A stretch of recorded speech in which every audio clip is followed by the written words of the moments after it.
very much indeed for joining us for this emergency situational briefing. The state of Israel is at war, and it is at war as a consequence of the most horrific attack, certainly in my lifetime, comparable at the very least to the terrible situation that accompanied the commencement of the Yom Kippur War exactly 50 years ago today. And the state of Israel is at war because Hamas terrorists penetrated through the fence from the Gaza Strip at 22 different points into the state of Israel with the specific intention and the accomplishment, the tragic and depraved accomplishment of kidnapping and killing our citizens, our civilians, and our soldiers. More than 1,500 individuals are wounded. More than 200 individuals have been killed.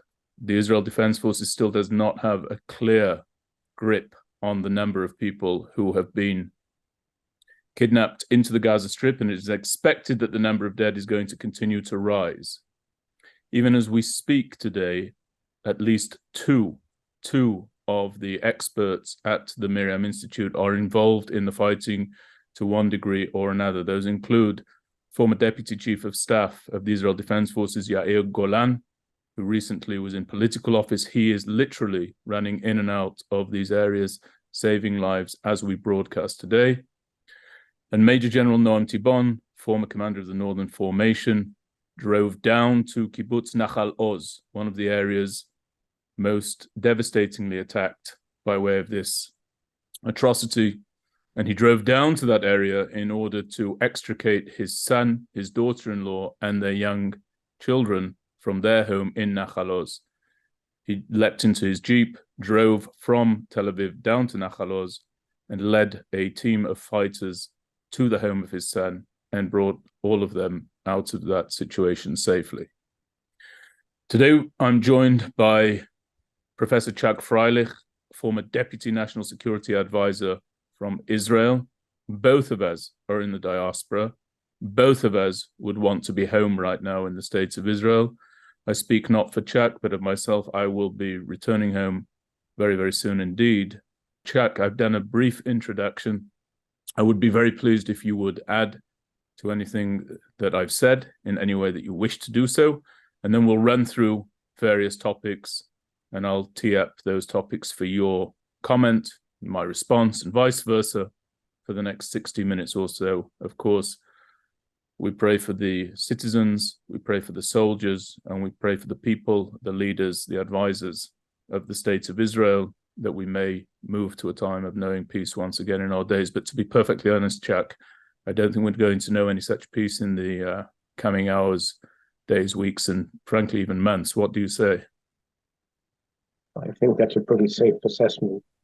Unfortunately, as you indicated, the number of dead is going to go up. Well, it's already 250. And for our American listeners or viewers, just to put that in proportional terms, that's the equivalent of 10,000 dead in the United States, which is about 40 times Israel's size.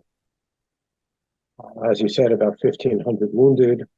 And I saw one, I believe, confirmed report, I'm not yet 100% sure, of 180 hostages. I presume that includes the 50 from Kibbutz Be'eri. Yeah, this is one of the worst events that we've ever experienced. Unlike the Yom Kippur War, it does not threaten Israel's existence, and the numbers will not be quite as horrific as they were at the time, but they are still extraordinarily high. We thought that this type of thing was behind us, a thing of the past. And what makes this in some ways worse than previous crises is that this is actually the first time since the War of Independence that any Israeli town, kibbutz, city, whatever, has been occupied. During the Yom Kippur War, some kibbutzim in the Golan were, but not Israel proper, not since the War of Independence. And just a few days ago, we were talking about the heady prospects of a dramatic breakthrough with the Saudis. one could, of course, question, as I know you have, whether that was an entirely good thing, but we all want to see, I imagine, expansion of ties with the Arab states. And now we're back in the potential war footing, and the really big danger at this point, and I would say there's a significant likelihood, is that it could escalate further and become a multi-front war with Hezbollah, with Palestinians in the West Bank, East Jerusalem, and potentially Iran itself. So let's begin with that, Chuck. Leonard's just asked a question in our interface. Can you please assess for us the likelihood of Hezbollah becoming an active part of this war? We saw that President Biden came out and spoke very, very clearly, warning against anybody who feels tempted to join the fray at this stage. And of course, Prime Minister Netanyahu made two statements, the second of which he spoke in a very forthright manner about the mistake that anybody who would seek to join this fray would be making. Where do you assess the likelihood of people on any of our borders joining this situation? Start with Hezbollah, please, if you would. Well, they're the primary danger, so you're right to start from there. I think it's a question of a couple of things. It's, first of all, they and the others will be watching very closely how Israel responds to this. And if they see a less than a very, very forceful response, if they see a less than successful response, then of course they'll be tempted to join in. And of course they'll be affected by the fact that Israel has already massed lots of forces on the northern border and will continue to do so, I imagine, in the coming hours. And so they can't catch a surprise on the northern front as they did on the southern front. So we start from a better position in that regard. But they will make their decision. I think Iran has been trying intensively for the last half a year or more to create a situation, maybe even it goes back more like a year and a half, to create an interlocking relationship between the different fronts. So it started with the last year and a half ago with the blow up with Hamas and primarily PIJ at the time, Palestinian Jihad, when they claimed that events in Jerusalem, there was an increase of violence at the time, that was the justification for their rocket fire. And we've seen them creating links such as that on a couple of occasions since then, and it's clear that that's the direction that they were trying to head in. So I think we'll see Iran pushing for that connection. Again, they'll weigh the pros and cons if it really serves their purposes or not, and it will depend on primarily just on an assessment of how successful they or their proxies will be. So they will do that. Palestinians in the West Bank, they're not a state actor or an organized actor like Hezbollah, mostly just individuals acting of their own volition.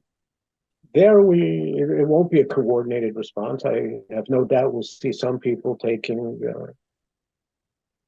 violent measures. We'll see acts of terrorism. We may see some Israeli Arabs doing so. And one thing we still have to be very, very concerned about, first of all, the mopping up operation has not been completed even along the Gaza border. But one of the big questions is whether some of the terrorists made their way north. Some of those who burst through the border did so on motorcycles and took off, and they have yet to be fully accounted for. Chuck, I want to start going through this in a very deliberate manner. First and foremost, we've seen this horrific penetration into the states of Israel from the Gaza Strip, as I mentioned, from at least 22 different points along the fence. We've also seen direct hits of rocket fire in central Israel, including in the towns of Bat Yam, Rishon LeZion, and Tel Aviv. So let's talk about our air defenses for a moment. What is the status of our air defenses, and why are we seeing these direct hits in the center of the states of Israel at this time? Well, first of all, they fired 3,000 rockets. And even in the best of circumstances, Iron Dome has only been about 95, 97% effective. I'm saying only that's a phenomenal success rate. But if, let's say, 5% get through out of 3,000, that's what, 150. So that's a lot of rockets actually getting through. And making things worse is the same way that military intelligence was caught by surprise and the operational forces were caught by surprise. I think the air defense system was as well. It probably wasn't fully deployed. Normally, what we do is there are some batteries in storage, and when there's an anticipation of heightened tensions, they're deployed in the field. So I think that's what happened in this case.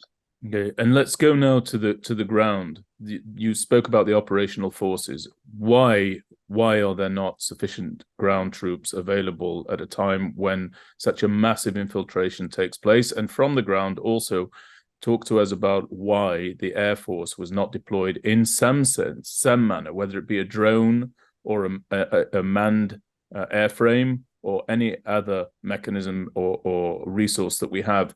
Why, as this was happening, was there not some sort of deployment from the air? And where were the ground forces at the time? Why were they not there, stopping what was taking place? Do you think that we gave put too much faith in the notion, for example, of static defense by way of this fence that rings the Gaza Strip off from the state of Israel? Well, I think that is part of it, and then we'll come to the entire intelligence failure or the conceptual failure here. First of all, most of the IDF has been deployed in recent weeks in the West Bank to deal with the increasing violence there. That's part of the fact. Part of the fact that it was Shabbat and Sukkot, so whoever isn't in a frontline fighting unit is home for the holiday. And part of it was just one of those really hard to explain intelligence failures that happen to all countries at times. And I think we became too confident over the years that we could handle things through this defensive posture. There was a lot of criticism in the early hours. I mean, we're all impatient people nowadays in the age of internet. We want instant responses and we want instant successes. Well, I didn't write down the numbers before this webinar, but maybe it's also better that I don't have them. I saw, again, a apparently substantiated report, which frankly showed that entire units were wiped out. Battalions, combat battalions, the guys were almost all killed, mostly killed, some taken prisoner. The disarray, the surprise in the opening hours was so dramatic that partly explains why the even limited ground forces that we did have there could not mount a decent response. Why the Air Force did not respond, I'm not as early as it might have. I'm not even sure if that's true. I mean, there's been just a lot of reporting, not all of it accurate, and of course, a lot of it has simply been people on the ground expressing their frustration, their horror, people who went through this whole thing, and so their expectations, of course, are high, not always fully realistic.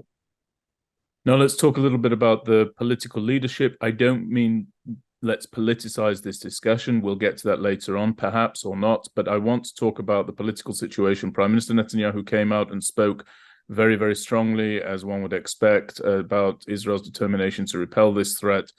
And there has been talk from leader of the opposition, Yair Lapid, rather, for a unity government with certain stipulations and certain conditions to be formed rapidly and swiftly, because, as Yair Lapid expressed, under the current composition of the government, it is very unlikely that Benjamin Netanyahu is able to prosecute this war, and it is a war, in the manner that it needs to be. How likely do you think it is that we see a unity government form? And do you think that Yair Lapid will be a central part of that? And indeed, do you think that Benny Gantz, former chief of staff of the Israel Defense Forces, is likely to fall in line as well? Again, a leading member of the opposition.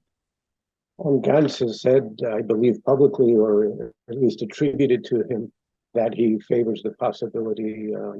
He looks at it positively.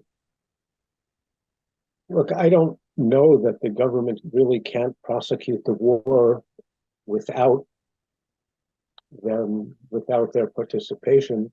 The fact is that Prime Minister Netanyahu formed this coalition, and that's the coalition he thought he could govern with. It is horrifying to think that the Minister of National Security during the war is Mr. Ben-Gvir, and that the additional minister in the Ministry of Defense is Mr. Smotrich. But these are the people that he brought into the government. He is the one who really calls the shots and makes the decisions. I can understand why he might want to share the responsibility today, and I think it is to their credit that they both indicated that they might be willing to join.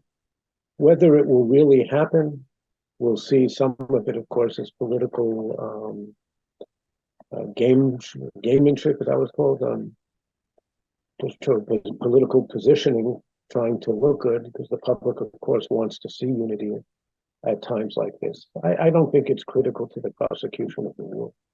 So we've seen this penetration, as I said, into the state of Israel from the Gaza Strip. The first thing that I would like to say is that I believe that this is proof that, contrary to what most people say, it's tragic proof, but contrary to what many people assess to be the case, the presence of Hamas inside the Gaza Strip renders the Gaza Strip a strategic threat to the state of Israel. Too many experts, too often, too readily express the idea that the Gaza Strip constitutes maybe the third, fourth, fifth, sixth, seventh, eighth priority on the priority list of the state of Israel, certainly of the defense establishment, and that we have to focus on Iran. Indeed, we have to focus every resource that we have on Iran, and that's why we're not able to deal with the threat that emanates from the Gaza Strip. But these threats don't come at a time of our choosing. These threats come, in my opinion, time and time again, at a time of the enemy's choosing. They decide when the conflagration will begin, and I will dare say it's very likely that we will see them decide when this particular conflagration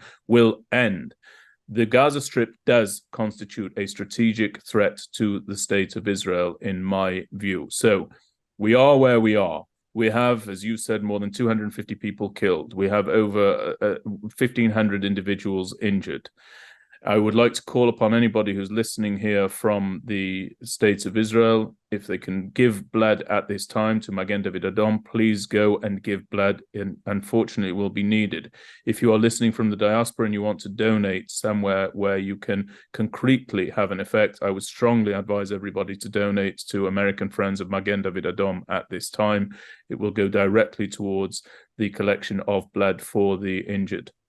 But with that having been said, Chuck, we have no choice but to turn this around. So I want you to steel yourself. I can see that you're depressed and very, very upset, but I want you to steel yourself, and I want you to start talking about how, in your opinion, as a former Deputy National Security Advisor, the State of Israel takes steps and measures to turn this around, given a total lack of any other option, which is how it's always been for us. So get moving on that. I was certainly not one of those who thought that Hamas was in the 8th or 9th or 10th place. I did think that it was in the 3rd place after Iran and Hezbollah. And I still think it's in that place, other than the fact that the IDF failed catastrophically today. And had we been prepared, then the result would have been very different. Surprise attacks are always painful, but had we been, had we not been surprised quite as much, then I don't think the results would look like they do now. And by the way, I mean, I saw that Garrison asked a question about the impact of the domestic crisis in Israel. I think it's abundantly clear that there was a strong effect of the domestic crisis, which led to a weakening of the IDF. It tore Israeli society apart. And we saw some of the ramifications of that today. But now where do we go forward? Because that's the only important question. You said, and I couldn't agree more, we have to determine how this one ends. We have had round after round with Hamas, where we did not try to be the side that fully determined the end. And the reason was because we felt that the price that we were paying, painful though it was not worth the loss in life that it would have cost to do so, to achieve a significantly different outcome. Well, this time the loss of life is already such that it has now become intolerable, and I don't think we can allow ourselves to continue making that consideration. We have to end this one in a way that it is absolutely clear. No more ambiguous outcomes. Now, the only way to really do that, well, probably the only way, is to go and occupy Gaza for a protracted period. Define protracted, Chuck. Give a range. What do you mean by protracted? Give a range. Months. 3 months, 6 months, 8 months? I don't know, and if I did, I wouldn't want to say. Okay. It's months. Go house to house to root the rockets out. That's the bloodiest kind of fighting there is for everybody, but I'm concerned primarily about our guys. And of course, there'll be lots of rockets fired while this is happening. And then the question, I mean, that's only half the story.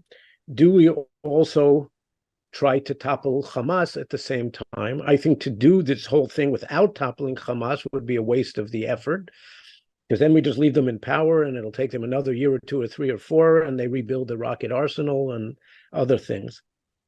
So I tend to think that the objective that the government will set, I don't think they'll say this publicly so as not to bind themselves into anything, but I think that's what the objectives will be, to conquer most of Gaza and to topple Hamas. What happens after we do that? That's the same quandary that actually we've had from the beginning, and it is one of the reasons that we did not do this in the previous rounds, because if you topple Hamas, who's left? Well, PIJ, Islamic Islamic Jihad, that's even worse. So let's say this time we'll try and take the 2 of them out. Who does that leave? Well, some elements of ISIS and nothing and total chaos. And I don't know, after a significant period, not a significant period, if we withdraw, then Hamas will reconstitute. So somebody has to be there to, we can stay long term, which I don't think most people in Israel want to do, and I don't think the defense establishment wants to do that. There was a reason we got out in 2005. Who takes over? Well, my suggestion would be to try and take advantage of this situation to see if we can help reinstate the PA, the Palestinian Authority in Gaza, overturn the outcome of the civil war, the Hamas-PA civil war in 2007, which toppled the PA at the time. Not that I'm an admirer of the PA by far. It's a rather feckless authority, but they have cooperated with us pretty consistently, not entirely, but most of the time on security measures in the West Bank, and better them than the alternatives. And then here, if you don't disagree with me on that point, you'll probably disagree with me on this one. I would say that the next stage, and this isn't immediate, I mean, even that's weeks or months down the line, but at a later stage would be to present a diplomatic horizon, because I think one of the big failures that happened today was the collapse of the conception, which said that we can address the Hamas, the Gaza threat, through static defense by maintaining a division between Gaza and the West Bank, and in effect, cooperating de facto with Hamas while trying to weaken the PA. It should have been, as far as I'm concerned, exactly the opposite. Well, let me respond to that. First of all, I want to give our listeners a little bit of context about the trepidation that the Israel Defense Forces has when it comes to going house to house, window to window, door to door. And as a veteran myself, I'm very much in favor of such an incursion into the Gaza Strip. I have been for many years. I've written about it, including writing about it when I would have likely been drafted into the very operation for which I was advocating. I mean what I say, and I say what I mean on that point. Now, there is a clear precedent here, and I would say the precedent, it's not a like-for-like comparison, but those who recall the events of the Second Intifada will remember that there was a view among the Israel Defense Forces that to stop the homicide bombings coming from Judea and Samaria that really were destroying the homeland in Tel Aviv, in Jerusalem, in Haifa, in Netanya, and elsewhere, in order to stop that, many options were on the table, but the idea of actually sending the Israel Defense Forces into areas such as Jenin and Tulkarem and elsewhere was not something that we ought to do. Ultimately, that is precisely what did happen. The Israel Defense Forces launched a major incursion into those areas. I spoke not long ago to Brigadier General Moshe Chico Tamir, who was then the commander of the Golani Brigade at that time. He ultimately became the commander of the Southern Brigade, of the Gaza Division, rather, of the Israel Defense Forces. And Chico told me that with sufficient determination and a sufficient will to stay the course that you've defined as months, I would say it would be at least 3 to 6 months as a starting point, would probably go beyond that. He says that it can be done, that we are able to clear out these terrorist organizations, disarm these terrorist organizations, defang these terror organizations, and then, yes, potentially to hold the area. I agree that we should not necessarily want to withdraw as soon as we've done that, unless we have the determination to bring about far-ranging ground incursions time and time again, as and when they are deemed necessary. I think that can be done in the Gaza Strip. I think that we can take it. I think that we can clean out these terrorist organizations, and I think that we can then hold it. Now, whether an international force or a group of international peacekeeping forces might be able to be brought into that area with any effect, and I don't know, ultimately under the supervision of the Israel Defense Forces, is certainly worthy of some thought and consideration. I do not believe that Hamas are any better than Palestinian Islamic Jihad, incidentally. I think that we have allowed ourselves erroneously to time and time again say, well, better the devil we know than the devil we don't. This latest attack surely shows that it cannot get much worse than Hamas. I do not believe that Palestinian Islamic Jihad would do anything worse, or that Hamas would restrain themselves to any extent to which we would see Palestinian Islamic Jihad fail to restrain themselves. We are in this against the devil, and it needs to be combated, and it needs to be combated with appropriate seriousness, appropriate conviction, and appropriate determination. I believe that in terms of a diplomatic solution brought to this, the Palestinian Authority, Chuck, is no solution whatsoever. I do not agree that they would last more than 5 minutes if they were returned to governance over there. They're not exactly, as you said, friends of Zion as things currently stand. And part of the reason that our forces were not well enough dispersed throughout the enclave of the Gaza Strip on the Israeli side of the border is because we have so much unrest going on in Judea and Samaria and the West Bank. So the idea that the PA is somehow going to be the answer to our lack of stability, I find, is rather wrong-headed, to put it as politely as I can. I don't say you're wrong-headed, but I think the idea is very, very wrong-headed. And I think in terms of a diplomatic solution, we ought to put forward an idea of something that we broker with the Egyptians. I've spoken about it before. You do not put much stock in it. That's fine. I put a lot of stock in it. I think that we need to now put forward the idea of a new state solution that is predicated upon defanging the Gaza Strip, demilitarizing the Gaza Strip, building a state, perhaps once it's pacified, in which the Palestinian Arabs can live, but not under the governance of Hamas, not under the governance of Palestinian Islamic Jihad, not under the governance of any terror organization whatsoever, or any organization that has terror at its heart. But I think we're a long way from turning over the keys to the Gaza Strip again. I think first and foremost, we need to go in heavy, and we need to handle this and do what we need to do as a fighting force, not as a defensive force, but as a fighting force. The moment is upon us, and I truly hope that the government of the States of Israel is going to rise to that moment. I believe that our citizenry has the wherewithal, the understanding, and the ability to stand fast behind the actions of the Israel Defense Forces in a sustained operation, in the context of a sustained operation. I don't know about the government itself. So that would be my thought on this matter. Do you not think that we have the support sufficient from the United States of America diplomatically to have this far-ranging operation in the Gaza Strip? I think we do at the moment. What do you say? I think it's always limited. President Biden came out with a very strong statement today, and he warned that the U.S. is watching if any others are tempted to get involved. But he warned that the U.S. is watching. He didn't make any specific commitments. You can say that that's just cautious language, and you can also say because he doesn't want to get involved. And I imagine that it's a combination of the two, and I don't know that we need the U.S. to get involved here. We'll regroup. We messed up badly today. We'll regroup and we will handle the situation on our own. Look, I don't think that there's any comparison between what's happening today in Gaza and the West Bank situation in 2002. The West Bank was an area that we were going to stay in at bare minimum for a long time. And we actually put off launching a military operation for a while until there was the Seder massacre in Netanya. And at that point, the price became such that the government said, okay, we'll pay the loss, we'll pay the price of the loss in military lives, and we'll go and do it. I think we've certainly reached that point in Gaza today, and I couldn't agree more that we have to win this one. I also fully agree with you that Hamas and PIJ are equal devils. Good. Neither one of them is something. No.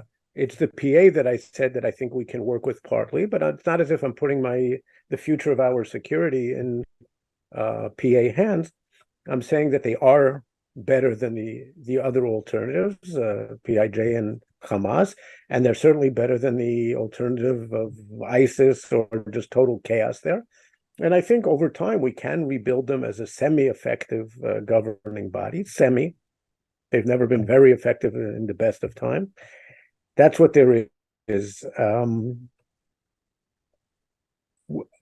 I think we agree on all the principles of peace that you stated regarding Gaza, other than the fact that I think in your conception, the territorial expanse of the agreement is limited solely to the Gaza front, whereas I don't believe that there is any realistic chance that the Palestinians will settle for a state just in Gaza or an expanded Gaza.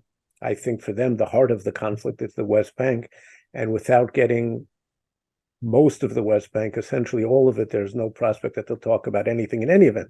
Now, they may not be willing to talk about anything in any event, and they haven't been to date, but never say never, right? We have to hold out the hope for peace at some time, at some point. If you had said to me in November 1977 that the president of Egypt was going to come to Israel a week or two later, I'd have thought that you had lost it completely. Well, there's no prospect of peace with the Palestinians today, no matter what we do. But down the line, it would be nice to think that we can change that. So I'm going to say something controversial here, but I'm in the mood to be a little bit candid. I'm not currently thinking about diplomatic solutions. I was merely being responsive to what you said, which was an important point, and it certainly was worthy of being spoken about. And I thank you for speaking it out, Chuck. It's very important that people hear that from you. I'm not living in the hope of peace at the moment. I'm actually living in the hope of war, a good war, a decisive war, a war that takes to our enemies the full might of the Israel Defense Forces and the full capabilities in an appropriate fashion to end the situation whereby we look time and time again deterred. A lot of people believe that central to Israel's security plank is the idea that we enjoy deterrence over our enemies. I don't believe that. I believe that deterrence has not only eroded, not only do we no longer deter our enemies, but we have become deterred. That dynamic must be inverted. And the only way to do that is, I'm afraid, to do that which militaries are for, which is to engage in serious, sustained, effective war fighting, and specifically to not only repel those who penetrated into the state of Israel, and you said we don't know where all of them are at the moment, or we don't necessarily know where all of them are at the moment, but for us to now do what the IDF knows to do and push deep into enemy territory quickly and effectively. It's high time that that took place. It's high time that that took place inside the Gaza Strip. And I'd like to ask you a question as somebody, again, who's been at the heart of policymaking and the security establishment. I have a very, very difficult time knowing that our soldiers are ready for combat. So I don't want this to sound as though I'm contradicting myself. I stand by what I said. I am in favor of a serious military campaign that takes this fight to the heart of the Gaza Strip and to the hearts of the leaders of Hamas. But with that having been said, I just wonder, how combat ready are our soldiers in your assessment? They've not been engaged in the art of war fighting to a sufficient measure, in my opinion. Many of them are involved in, I would say, quasi-police work in various parts of Judea and Samaria or the West Bank as a consequence of what goes on there. Not to diminish police work or to diminish the roles that the soldiers are playing, but they're not training, they're not practicing. How ready do you think we are for house-to-house, window-to-window, door-to-door operations there? I think the regular army, in other words, the professionals and the conscripts, for the most part, are sufficiently trained, and where there are gaps, a few days would probably be sufficient to give them whatever additional training is needed. The reserves clearly are not up to scratch, and they haven't been for a long time because there hasn't been enough money to do it, and partly because maybe the public hasn't been willing to serve as much as in the past in the reserves. The government can do a pretty significant operation, certainly when, like I said, if they want a couple of days to do some additional training for the conscripts, they can do that.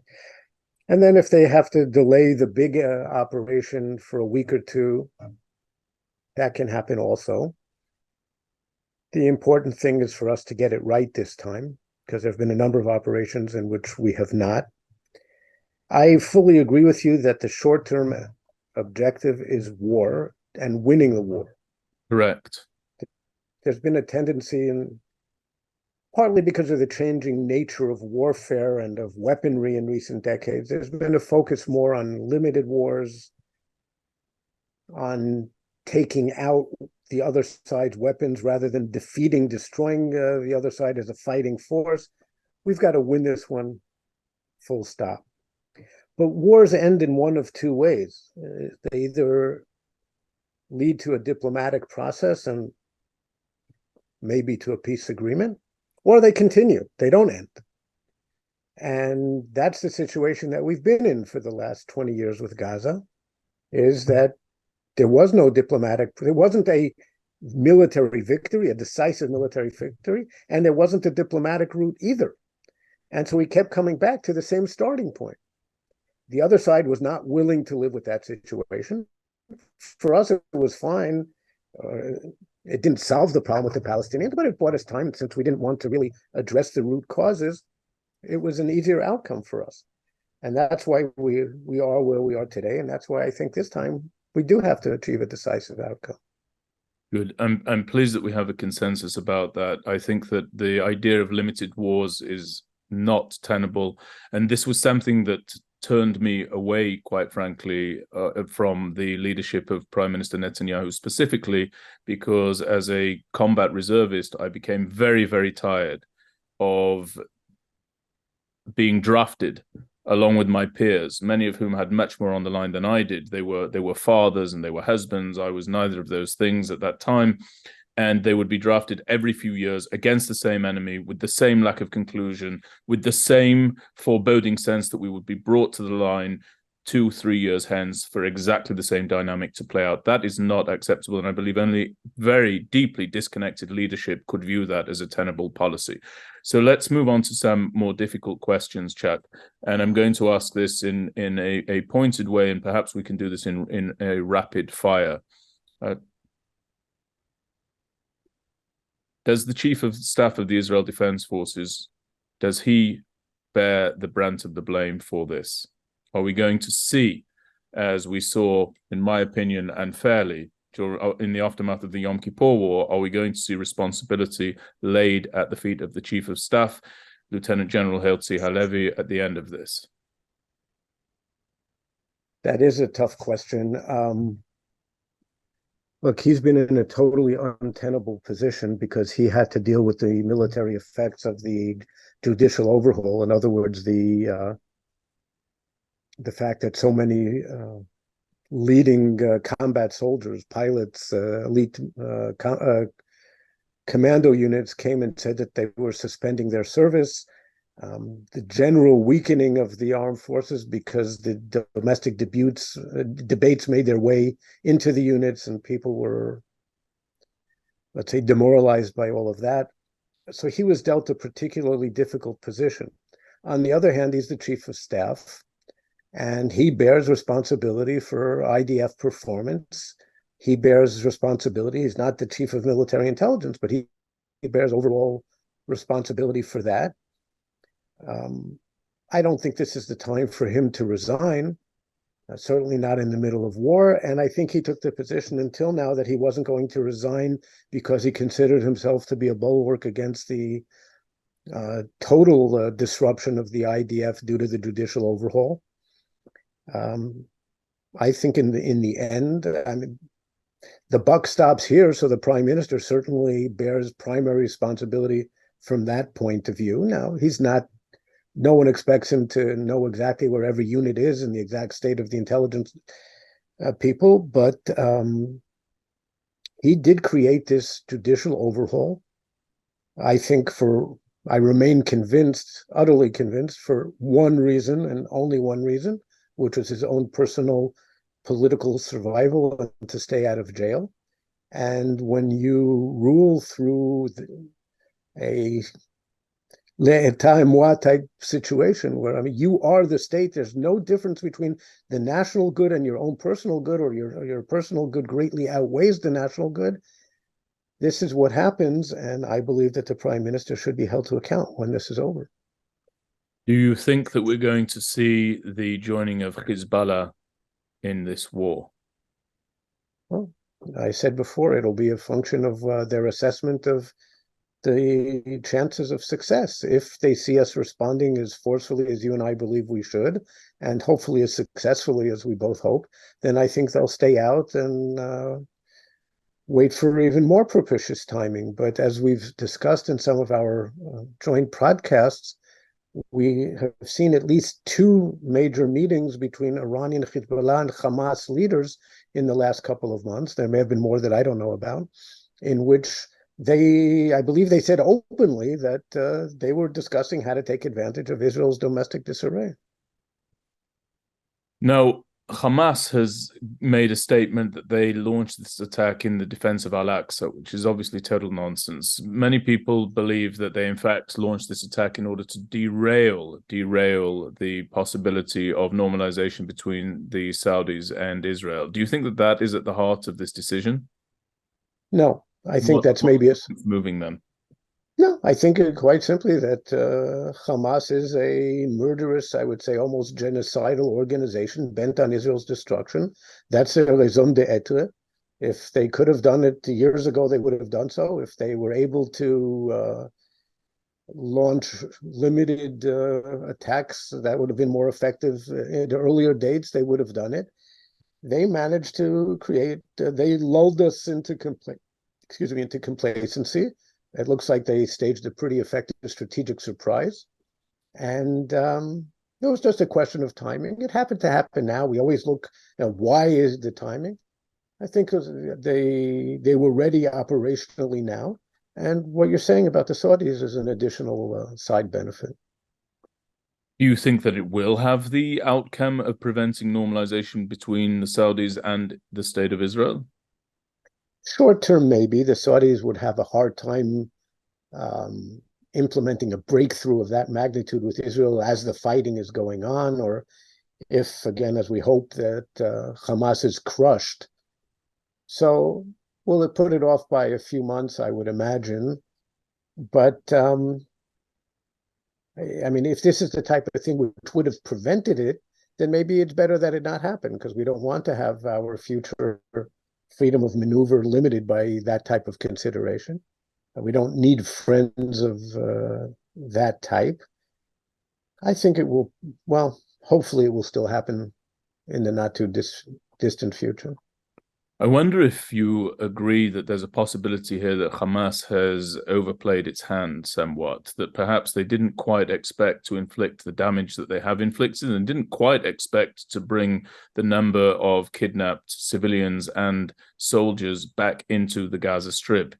Do you think that they perhaps were aiming for a lower result, got something greater, and now they perhaps have bitten off more than they can chew? I think it's just like the Yom Kippur War. They were totally faked out by their success. They never expected to catch us quite this unprepared. And yeah, they may have more hostages than they can bite off. They may have instigated an Israeli response, which will be much stronger than they anticipated. Now, one of the ideas with regard to hitting Iran's nuclear weapons program over in Iran itself has been the deterrence of Hezbollah up on our northern border inside southern Lebanon. The idea that were we to attack Iran with sufficient severity, Iran would give the order to Hezbollah to unleash all that it has at its disposal towards the citizens of the state of Israel. And I'm wondering if, and it's not easy for me to broach this subject, but it does need to be broached. I'm wondering if now that Hamas holds a high number of hostages, again, we don't know what the number is, but it's a significant number. And again, to repeat it so that it's understood, it is comprised not only of soldiers, which is awful in and of itself, but also of citizens and of civilians.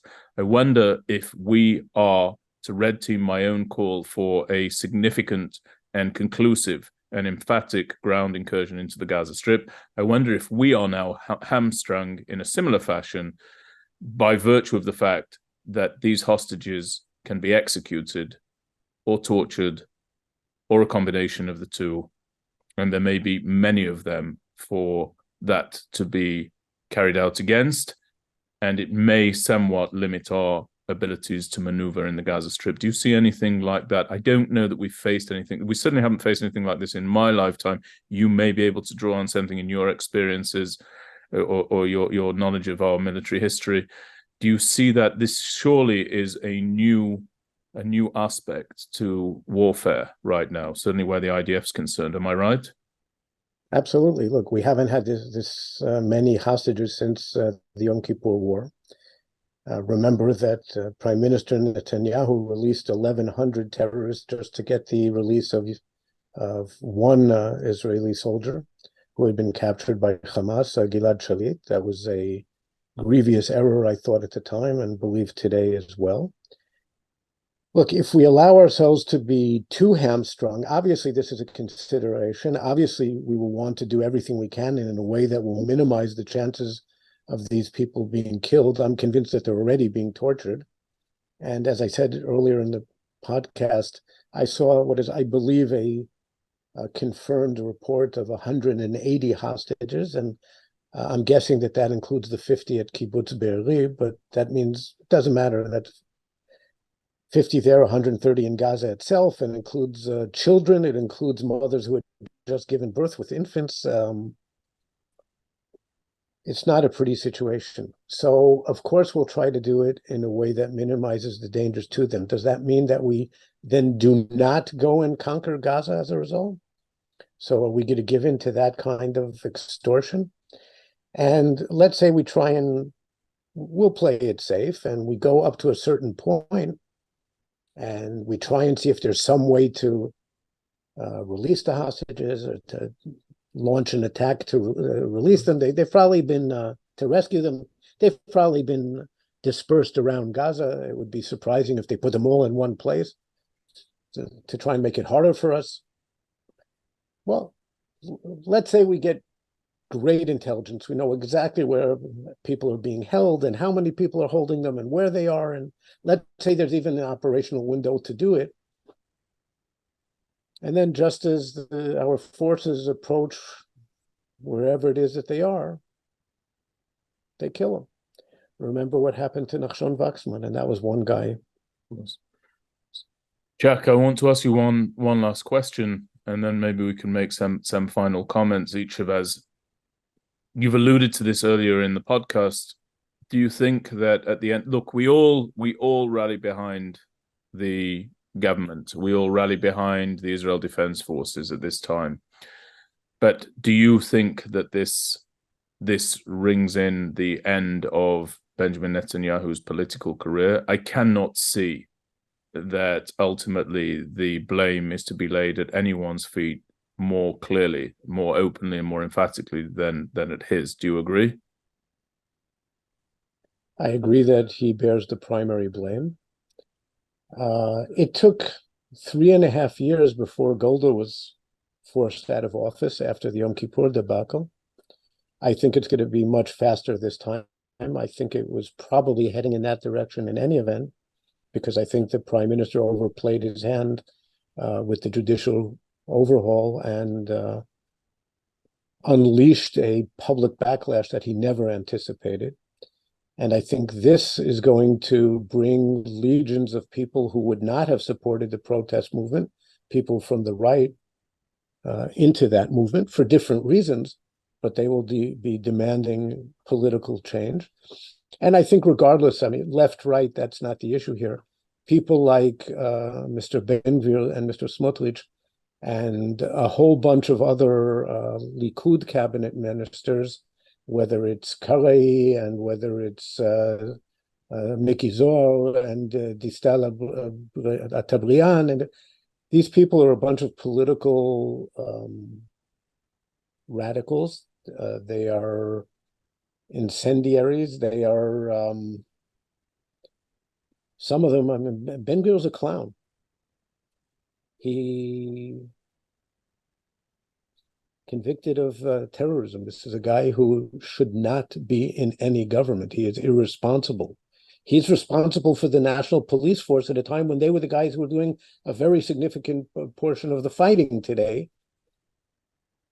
So I think a lot of people are going to believe that even ardent Likudniks may believe that it's time for a change for a while, because this government should not be allowed to continue. So, Chuck, final comment to you, and then if I have anything, I'll conclude with a comment based on yours.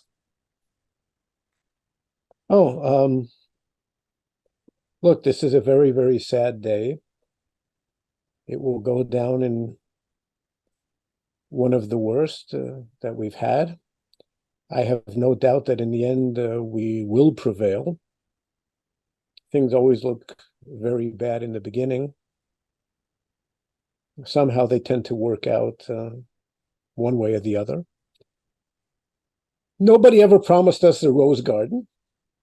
And the Zionist enterprise was never an easy one.